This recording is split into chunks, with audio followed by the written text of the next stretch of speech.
Subscribe करें मेरे NCERT hub channel को और यहाँ जाके बेल आइकन पे क्लिक करें ताकि आपको सारी की सारी नोटिफिकेशन मिल सकें और एक लाइक करके ज़रूर जाएं। और वीडियोस देखने के लिए आप यहाँ जाके देख सकते हो और playlist. Hello student, welcome back to my YouTube channel NCERT hub. आज से जो हम आपकी वर्कशीट करने वाले हैं, तो वर्कशीट बच्चों आपकी वर्कशीट नंबर 43 है। ये 9th क्लास की जो वर्कशीट हम पहले से करते चले आ रहे थे। इससे पहले हमने पॉलिटिकल साइंस कंप्लीट किया है आपका, और आपका इसके अंदर हमने ज्योग्राफी कंप्लीट किया है।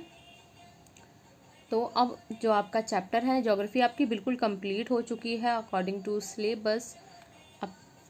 तो अब हम इसमें करने वाले हैं हिस्ट्री, जिसका आपका चैप्टर जो चल रहा है इतिहास की, जो आपकी 9th क्लास की बुक है आपने देखी होगी, रेड कलर की है ये। उसका जो चैप्टर है नाजीवाद और हिटलर का उदय, इसके बारे में हम पढ़ेंगे। तो क्लियर है क्या, कौन सा चैप्टर पढ़ेंगे? नाजीवाद और हिटलर का उदय। इसी के बारे में हम देखेंगे कि नाजीवाद क्या था और हिटलर का उदय किस प्रकार से होता है। इसमें हम देखेंगे जो आपके प्रथम विश्व युद्ध हुआ था, द्वितीय विश्व युद्ध हुआ था, इसका कारण था क्यों ये युद्ध हुए थे, और उसमें जो जो देश हैं दो गुटों में बट गया था, तो वो दो गुट कौन कौन से थे। तो आइए बच्चों हम करते हैं, आइए हम स्टार्ट करते हैं। 20वीं सदी के शुरुआती सालों में जर्मनी एक ताकतवर साम्राज्य था। यानी कि देखा जाए 20वीं सदी के जो स्टार्टिंग का टाइम था, जर्मनी क्या है इस टाइम, एक बहुत ताकतवर राज्य है, यानी कि साम्राज्य, सॉरी राज्य नहीं साम्राज्य है। उसने ऑस्ट्रियाई साम्राज्य के साथ मिलकर मित्र राष्ट्रों, यानी कि अब किसके साथ मिल गया, ये ऑस्ट्रियाई साम्राज्यों के साथ मिल गया है, जिसके साथ वो मित्र राष्ट्र यानी कि इंग्लैंड, फ्रांस, रूस तथा बाद में इटली, रोमानिया भी इसमें जो शामिल हुए थे, के खिलाफ पहला विश्व युद्ध लड़ा था। आपको क्लियर है पहला विश्व युद्ध कब हुआ था, एक क्वेश्चन ये पूछा जाता है। तो आपका 1914 से 1918 के बीच में हुआ था। और इसने मिलकर मित्र राष्ट्र में कौन कौन से देश थे आपको ये पता होना चाहिए। तो कौन कौन से थे बच्चों, इसमें इंग्लैंड, फ्रांस, रूस और बाद में इटली और रोमानिया भी इसमें शामिल हुए थे। तो आपको एक क्लियर होना चाहिए। तो इतना आपको क्लियर है कि पहला विश्व युद्ध कब हुआ है, 1914 से 1918 में, और मित्र राष्ट्र में कौन कौन से देश शामिल थे। सन 1917 में अमेरिका भी मित्र राष्ट्रों में शामिल हो युद्ध में कूद पड़ा। अब देखो अमेरिका को भी नहीं रहा गया, ये भी 1917 में आता है और युद्ध में शामिल हो जाता है। 1918 में केंद्रीय शक्तियाँ जो थीं जर्मनी, ऑस्ट्रिया, तुर्की। तो ये क्वेश्चन पूछा जाता है कि केंद्रीय शक्तियाँ कौन कौन सी थी उस टाइम पे। तो बच्चों वो आपकी थी जर्मनी, ऑस्ट्रिया और तुर्की थी। मित्र राष्ट्रों के हाथों पराजित हुई। अब क्या हुआ था, जो जर्मनी की, ये आपका जर्मनी पहले क्या था, जर्मनी, ऑस्ट्रिया और तुर्की, इनकी पराजय हुई। किनके हाथों हुई थी, आपकी मित्र राष्ट्रों के हाथों हुई थी। क्लियर है। तो पहला विश्व युद्ध होता है आपके, इसमें यहाँ पे मित्र राष्ट्र हैं और इधर आपकी केंद्रीय शक्ति है। तो आपको ये क्लियर होना चाहिए बच्चों, बहुत क्लियर होना चाहिए कि केंद्रीय शक्तियों में कौन कौन से देश थे और मित्र राष्ट्र में कौन कौन से देश शामिल थे। तो आपके जो केंद्रीय शक्ति में थे ये थे, और आपके जो मित्र राष्ट्र में थे ये थे। तो लेकिन इसमें जीता कौन, आपके मित्र राष्ट्र जीत गए थे और केंद्रीय शक्तियाँ हार गई थी। क्लियर है इतना आपको। अब हम चलेंगे इससे आगे। पराजय के बाद जर्मन सम्राट ने पद त्याग दिया। अब इतनी बड़ी पराजय, पहले जर्मनी सबसे ताकतवर था, लेकिन अब क्या है, युद्ध होने के बाद इसकी ताकत चली गई, प्लस इसकी जो पराजय हुई, अपनी हार को देखते हुए इसने क्या किया, सम्राट ने अपना पद त्याग दिया। इसके बाद वाइमर जर्मनी में स्थान है, वाइमर क्या है, जर्मनी में एक स्थान है, में संघीय आधार पर एक लोकतांत्रिक संविधान पारित किया गया। यानी कि अब जर्मनी में क्या आता है, संघीय आधार पर लोकतांत्रिक संविधान आता है, जिसके अनुसार जर्मन संसद, जिसे क्या बोला जाता है, जिसे बोला जाता है राइक्सटाग। ठीक है, आपको क्वेश्चन पूछा जाएगा कि जर्मनी की संसद को क्या बोला जाता है। संसद जो राइक्सटाग है के लिए महिलाओं सहित सभी वयस्क नागरिकों को सार्वभौमिक मताधिकार के द्वारा जनप्रतिनिधि चुनने का अधिकार दिया गया। यही वाइमर गणराज्य का जन्म था।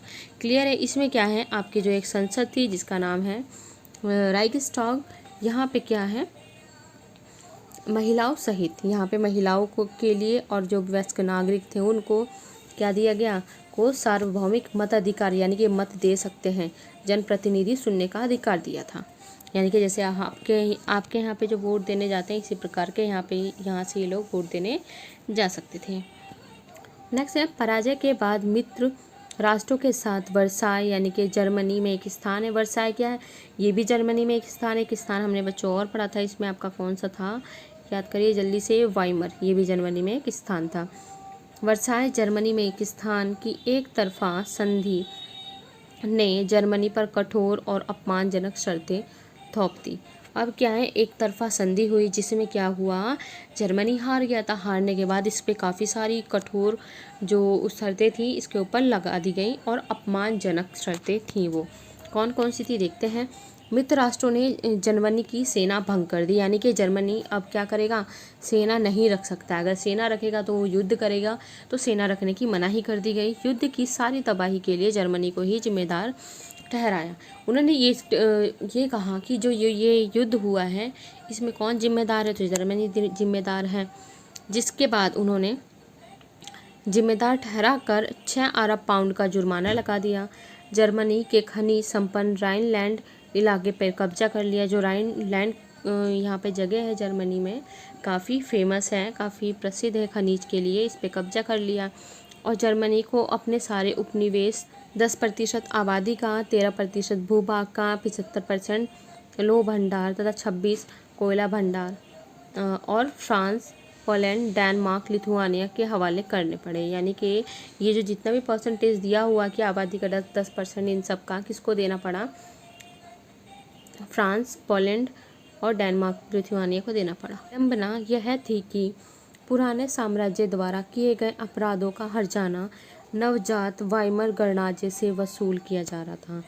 यानी कि जो भी पुराने साम्राज्य द्वारा जो भी किया गया था, क्योंकि जर्मनी के हारने के बाद बच्चों क्या हुआ था, यहाँ के सम्राट ने यहाँ से इस्तीफा दे दिया था, पद त्याग दिया था, यानी कि अपने पद को छोड़ दिया था। जिसके बाद महिलाओं और काफ़ी सारे लोगों ने वोट दे के एक नए जो अब वहाँ का गणराज्य था उसकी शुरुआत करी।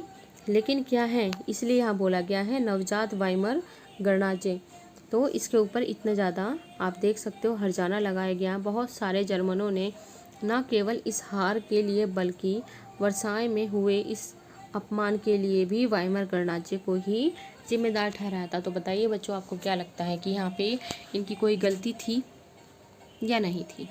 जहाँ तक मुझे लगता है इनकी कोई गलती नहीं थी, क्योंकि युद्ध में सब बराबर के भागीदार थे। तो जो इसके ऊपर टैक्स लगाया गया है वो किसके, सबके ऊपर वो लगना चाहिए था। बच्चों आपको ये मैप दिया हुआ है, आप देख सकते हो ये क्या है, पूरा का पूरा मैं जो ड्रॉ कर रही हूँ ये पूरा आपका जर्मनी है। ये भी जर्मनी में ही शामिल है। ये पूरा क्या है आपका जर्मनी है, ये सारा जर्मनी है। ये इधर ये पूरा एरिया ये भी।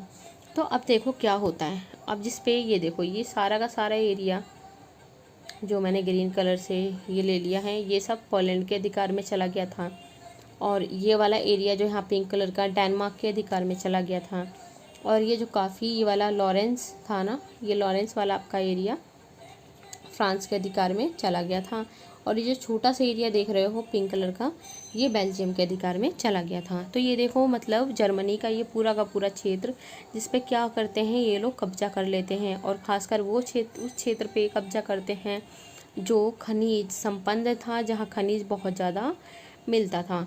तो ये वाला बच्चों जो क्षेत्र है यहाँ काफ़ी ज़्यादा खनिज होता था। तो ये देखो ये इस पे कब्जा किया जर्मनी के, इस क्षेत्र पे कब्जा किया, ये क्षेत्र हड़प लिया इन्होंने, ये पूरा क्षेत्र हड़प लिया, ये हड़प लिया इधर, यहाँ पे लिथुआनिया ने कब्जा कर लिया था। तो आप देख सकते हो कि मैप में पूरा दिखाया हुआ कि किस प्रकार से इन्होंने जर्मनी के साथ कितना गलत किया। क्लियर है आपको? चलो अब हम आगे चलते हैं। अब आपके इस वर्कशीट का क्वेश्चंस दिए हुए हैं, वो हम इसको अब सॉल्व करेंगे। आपका फर्स्ट क्वेश्चन है, प्रथम विश्व युद्ध में मित्र राष्ट्र और केंद्रीय शक्तियों में कौन कौन से देश शामिल थे? तो बच्चों इसमें मित्र राष्ट्र में कौन कौन से मैंने बताया था, इंग्लैंड, फ्रांस, रूस, संयुक्त राज्य अमेरिका, ये सब शामिल थे। क्लियर है आपको? इसे साथ के साथ नोट करते रहो। केंद्र शक्तियों में 3 थे, जर्मनी, ऑस्ट्रिया, तुर्की। क्लियर है आपको? बिल्कुल। अब हम आगे चलते हैं। वाइमर गणराज्य किस प्रकार से लोकतांत्रिक था? तो इसमें आपका दिया हुआ है वाइमर गणराज्य एक लोकतांत्रिक सरकार थी क्योंकि उसका चुनाव मताधिकार द्वारा आम जनता द्वारा किया जाता था। क्लियर है आपको? किसके द्वारा होता था? आम जनता द्वारा इसको किया जाता था। साथ के साथ इसे नोट करते रहें। थर्ड है, वर्साई की संधि की कठोर शर्तें क्या थीं? इन्हें अपमानजनक क्यों कहा गया है? तो इसकी देखते हैं अब जो कठोर शर्तें थीं। वर्साई की संधि की शर्तें, जर्मनी की सेना भंग कर दी गई। जर्मनी की सेना क्या कर दी गई? भंग कर दी गई थी। और जर्मनी को युद्ध के लिए दोषी ठहराया गया था। जर्मनी पर 6 अरब पाउंड का जुर्माना लगाया गया था। जर्मनी की खनिज संपदा में धनी राइन लैंड का इलाका फ्रांस को सौंप दिया गया था, जो हम ऑलरेडी अभी देख चुके हैं कि फ्रांस ने कब्जा कर लिया था। और अगला आपका है, जर्मनी द्वारा विजित, ये त है आपका, जो त लिखा हुआ वहाँ पे त कर लीजिए। विजित सभी प्रदेशों को छीन लिया गया। यह संधि अपमानजनक थी क्योंकि इस संधि के तहत जर्मनी को एक कमजोर राष्ट्र बना दिया गया तथा युद्ध के लिए उसे अपराधी माना गया था। तो आपको इतना क्लियर होगा। ये हम इससे पहले पढ़ भी चुके हैं। हम इसे फटाफट जल्दी से क्वेश्चन करते हैं। फोर्थ आपका है, आपके अनुसार युद्ध की सारी तबाही के लिए क्या जर्मनी को ही जिम्मेदार ठहराना चाहिए था? बताइए। अपने उत्तर का कारण भी लिखिए। तो बताओ बच्चों, आपके अनुसार युद्ध की सारी तबाही के लिए क्या जर्मनी जिम्मेदार था? बताओ, आपको क्या लगता है?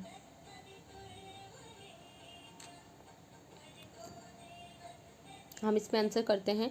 मेरे अनुसार युद्ध की सारी तबाही के लिए केवल जर्मनी ही जिम्मेदार नहीं माना जा सकता। इसके लिए सभी देशों तथा उनकी नीतियां भी जिम्मेदार थीं। जितना जिम्मेवार जर्मनी था उतने ही तबाही के लिए जिम्मेदार, उतने ही सब, यहाँ पे आप सब कर लो, उतने ही सब तबाही के लिए जिम्मेवार थे। तो इतना आपको क्लियर है? इतना हमने इसमें क्वेश्चन कर लिया। आपका क्वेश्चन है क्वेश्चन नंबर 5। यदि आप उस समय एक जर्मन नागरिक होते तो वर्साई की संधि के प्रति आपके मन में क्या भाव होते? तो देखते हैं। अगर मैं उस समय एक जर्मन नागरिक होता या होती, लड़के हैं तो होता लिखेंगे, लड़कियां हैं तो होती लिखेंगी, तो वर्साई की संधि मेरे लिए भी एक अपमानजनक संधि होती क्योंकि इस संधि में जर्मन राष्ट्र का सारा गौरव छीन लिया गया और उसे एक कमज़ोर और जर्जर राष्ट्र बना दिया गया था। तो क्लियर है आपको बच्चों इतना?